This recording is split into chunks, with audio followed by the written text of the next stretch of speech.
What's up, idols? It's Cece Lesson 3. Welcome back to my channel. Thank you so much for clicking on this video. This is going to be an early access one, so patrons, you guys are seeing this first. So this story time isn't going to be like the other story times we normally do on my channel. We're usually the people who send in these emails. It's like a funny story, or like it hurt at the time, but I'm over it. You live and you learn. Here's a cautionary tale. Sometimes it's a happy ending, but this one made me feel a little emotional. Normally I get these stories and I reword it to be like a third person telling the story, but for this one I feel like I want to read her words exactly as she wrote them. I feel like she carefully chose her words, and that's why I feel the way I do after reading the email. You know, dating in Korea as a foreigner is a mixed bag. Like, it can be great, it can be awful. It's definitely a lot more difficult than it would be if you weren't a foreigner, but let's just get right into it. I'm a brown girl and I don't like to mention my country. I carry my story quietly like many foreign women in Korea do. I'm glad that someone finally speaks about our struggles, the misunderstandings, the emotional neglect, the cheating, and the way our feelings are sometimes treated as disposable. Yes, we all make mistakes, but liking someone never gives them the right to hurt us. This is my story. I met a man, I'll call him David, not his real name because I don't want to expose him. David was working in a very good company, well settled, earning well, and educated at a reputed university in Korea. He was 2 years younger than me. And yes, he was handsome. One of those men who look gentle even before they speak. We met through an app. I won't mention which one. At the beginning, he never clearly said what he wanted. No intentions, no expectations, just conversation. I assumed, maybe foolishly, that he was like me, looking for something genuine. We decided to meet. He chose a place that sat exactly in the middle of our worlds, about 10 kilometers from my home. He lived far away, around 30 kilometers from where he worked, and his hometown was almost 90 kilometers from mine. He lived alone. I asked him several times to meet during lunchtime, but he always refused, saying he had meetings with friends. Finally, he suggested meeting around 6 in the evening. When we met, he was exactly how he seemed online. Soft, polite, gentle. We had dinner together and he paid. Then we walked along a famous beach talking endlessly. His English was very good. He listened, he smiled. I liked him. Because of my background, I believed something deeply. Educated people are usually kind, emotionally aware, respectful. That belief followed me into this meeting. Even though we met through an app, I truly thought he was different. As the evening went on, he told me he felt dizzy. He said he wasn't well and asked if he could come to my house. Looking back, I know this was a mistake. I should not have invited him in, but I felt sorry for him. I believed him, and I liked him, so I said yes. At my house, things slowly shifted. He tried to initiate. I refused. I was clear. We did not have. I asked him to sleep on the bed, and I slept on the floor. Still, he tried, touching, kissing, but I did not allow anything beyond that. I don't know why I couldn't ask him to leave. Maybe because I already cared. Maybe because he was younger and in my heart he felt like a child. Maybe because he wasn't aggressive. He was soft, quiet, almost fragile. You might laugh at this, but these were my real feelings. The next day, I ordered him food. We ate together. He said he hadn't slept well and wanted to rest more. He told me my home felt comfortable. He slept in my room again, and later that day, he left in his car. I messaged him to ask him if he reached home safely. No reply. I messaged him on the dating app. No reply. I called him on Kakao. I didn't have his real phone number yet. No answer. This was Sunday. An entire week passed without a word. I didn't chase him. I didn't beg. I assumed the reason was simple. I didn't sleep with him, so he disappeared. I accepted it quietly.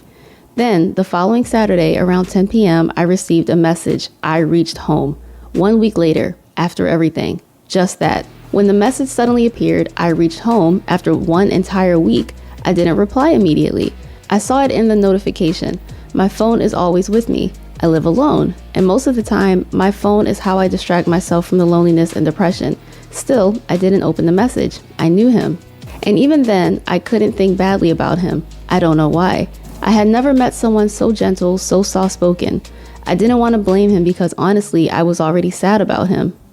Later, I replied. I told him I didn't like late replies. I told him his behavior hurt me. I said I was genuinely worried whether he reached home safely, and disappearing for a week was not okay.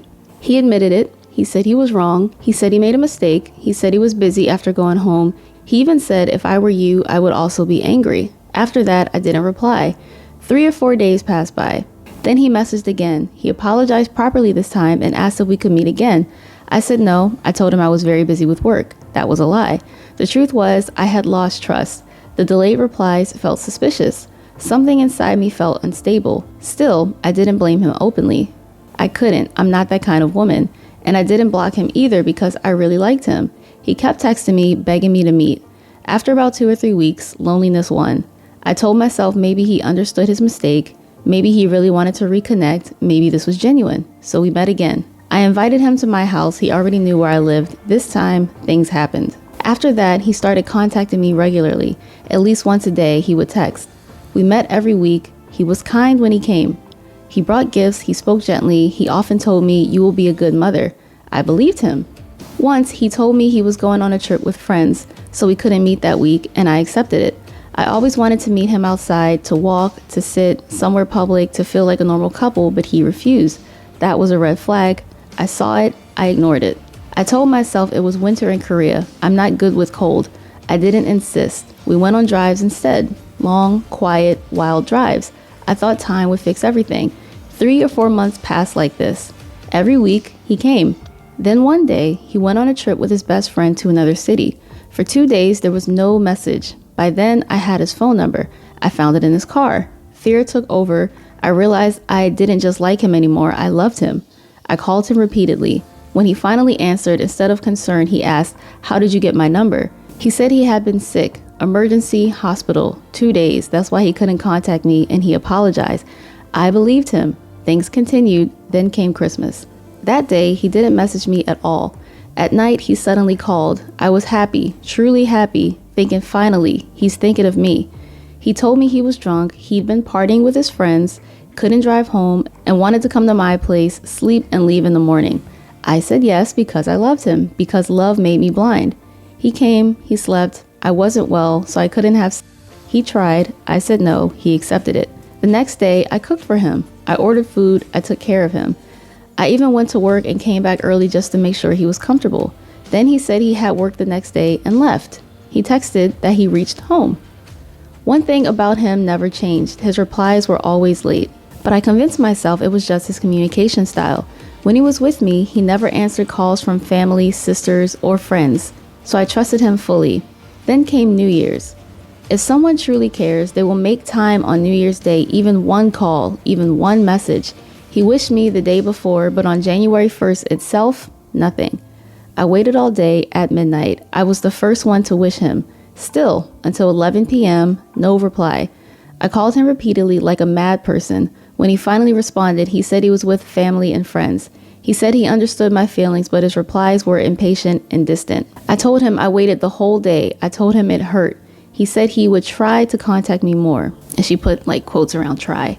I knew it was impossible for someone not to touch their phone for 24 hours. He plays games. He watches YouTube. I knew that. Still, I ignored it. That was our last phase. One night, around 2 a.m., he came fully drunk. He slept. We were together. The next day, I cooked food from my country, one dish he really liked. I tried to talk. He didn't respond properly. He was distant and irritated. I asked if we could go out. He said no. I asked if we could drive. He said no. I asked how long we were going to date inside my room, and he didn't answer. Before all this, once, on another night, he had told me, "You can be a good wife and a good mother." I asked, "To who?" He said, "To me." That sentence changed everything for me. From that moment, I gave him everything, emotionally, mentally, carefully, believing he was thinking about a future with me. I didn't know yet that I was loving alone. That night, the last time we met, still lives inside me with guilt. I kept thinking I shouldn't have asked him questions when he said he was sick, but the truth is, I was only asking the bare minimum. I was giving my maximum, and he wasn't even giving me the minimum. At some point, he said quietly, "If we continue this relationship, it will hurt you more." My heart started racing. I felt something heavy coming, something final. I was confused, terrified, unable to speak. Then he said he needed to think about whether we should continue this relationship at all, and I panicked. I laughed it off. I pretended it was a joke. I told him not to take it seriously, that I was only joking about going out, that I just wanted to make him feel better because he looked sad. I did everything I could to make the situation comfortable for him. I apologized again and again. I cried. I told him I was sorry for asking questions, sorry for suggesting we go out, sorry for everything. He finally said, "I will not stop this relationship, don't worry." But then he said he wanted to go home. He wanted to be alone. I told him he could stay. I said I would give him space in my own house. He refused. "This is your home," he said. "If you respect me, please allow me to go." I had no words left. I cried silently as he put on his jacket and walked out. That night, he didn't even shower before leaving, something he always did. That detail broke me more than anything. As usual, I messaged him asking if he reached home safely. He replied the next day too before work. For 2 days, everything looked normal. Then silence. One full day, another full day, my messages unread. Fear took over me again. I called him repeatedly. That night, he was drunk. The next morning around 8:30, he said he was in the office and suggested talking at night around 7 p.m. He said he was drinking with coworkers and asked to talk at 11. I waited. At 11:15, I called again, no answer. Later, he called back, drunk, asking casually why I didn't reply earlier, if I was okay. Then he said it. I thought about this relationship. After meeting me, he said he started thinking seriously about international marriage, and he decided he couldn't do it. I was frozen. He said he was conservative. He said if he married a foreign woman, his children wouldn't look Korean. He said he couldn't live abroad. He had a stable job in Korea and wanted to stay here. He said he wanted to marry a Korean woman. I asked him quietly if he already had someone, if he had been seeing a Korean woman while being with me. He said no, but confidently added that he would find one soon, through friends, family, or sogeting, like a blind date. He spoke as if it was already settled. Then came the most painful part. He suggested that we could continue seeing each other without emotions, just sexually. That was the moment something inside me shattered completely. I told him I was not that kind of woman. I told him everything that happened between us happened because I was thinking about a future with him, and he answered without hesitation. Quote, I can't see a future with you. I want to marry a Korean. End quote. After all that time, all that care, all that money, all that emotional labor, my heart broke into pieces I didn't know could exist. Then he says something even more cruel. Quote, if you ever feel or want, you can call me. End quote.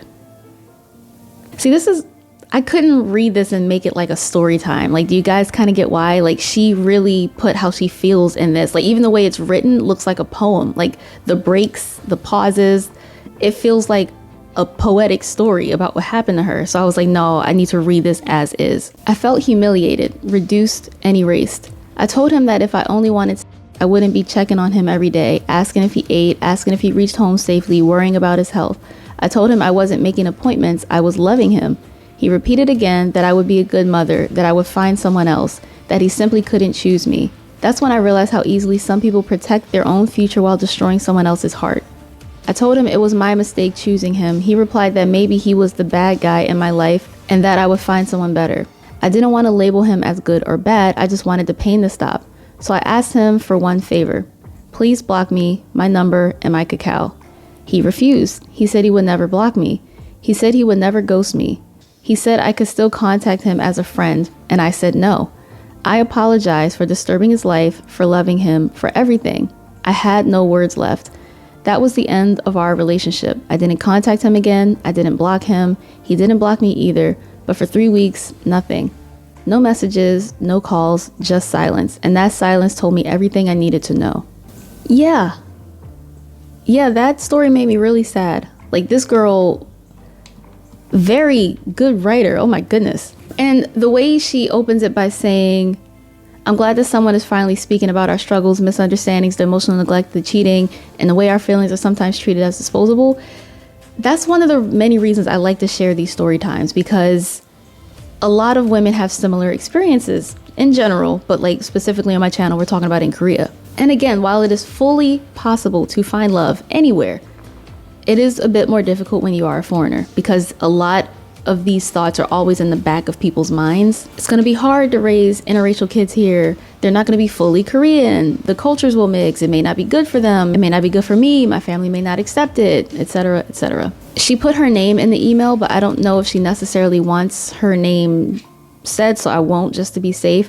But girl, thank you so much for taking the time to send this. This is a very personal story, and I hope that people can hear this and reflect and be cautious.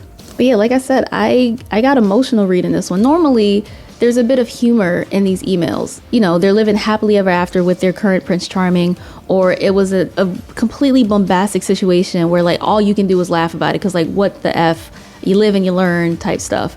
But this is one of the first ones we got where they were still clearly very upset and very sad. And before you guys shame, please be kind. Like seriously, we all can acknowledge love makes us do less than smart things. We have all been there. You guys know I famously dated a guy who hid a baby and a wife from me, and for some reason thought I could still make it work and kept that going for way too long. So like when you get to the point where you acknowledge the red flags and you recognize them, but you still choose to ignore them or try to defend. This is kind of what I was just talking about in yesterday's video or Monday's video, depending on when you see this. Don't be gaslit to believing this is their culture, this is normal here. It's rude and it's disrespectful anywhere to not communicate with someone effectively and honestly when you are an adult. So yeah, let me know how you guys feel about this one in the comments below.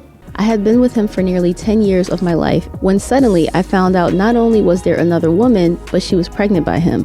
Struggling with my own fertility issues really made me feel that punch directly to my gut. My friends knew I needed a pick-me-up. I needed something to excite me, to heal me, to help me get over the betrayal and the heartbreak. This is why we finally decided to take a trip to Korea. Unfortunately, we only managed to go for 10 days, but we definitely did a lot in those 10 days. It was me and 2 of my friends for 10 days, and it was all of our first times in Korea. When we landed, we had no time to waste. We ate everything that looked delicious, we bought whatever we thought looked good, and we did whatever we wanted. That included spending all night in the club. I'm not joking. The first night we went out, we stayed out until the club closed at 9 a.m. and we didn't sleep until later that afternoon. And when we woke up just in time to do it all over again the next day. And this is the night that I want to tell you about when shit got wild. Don't get me wrong, the first night was wild, but this one was wild with a man. If you guys have stories you want to send in, you can email me at cclesson3@yahoo.com. Thank you guys so much for watching. If you did, remember to like, comment, share, and subscribe, and I will see you guys next time. Annyeong!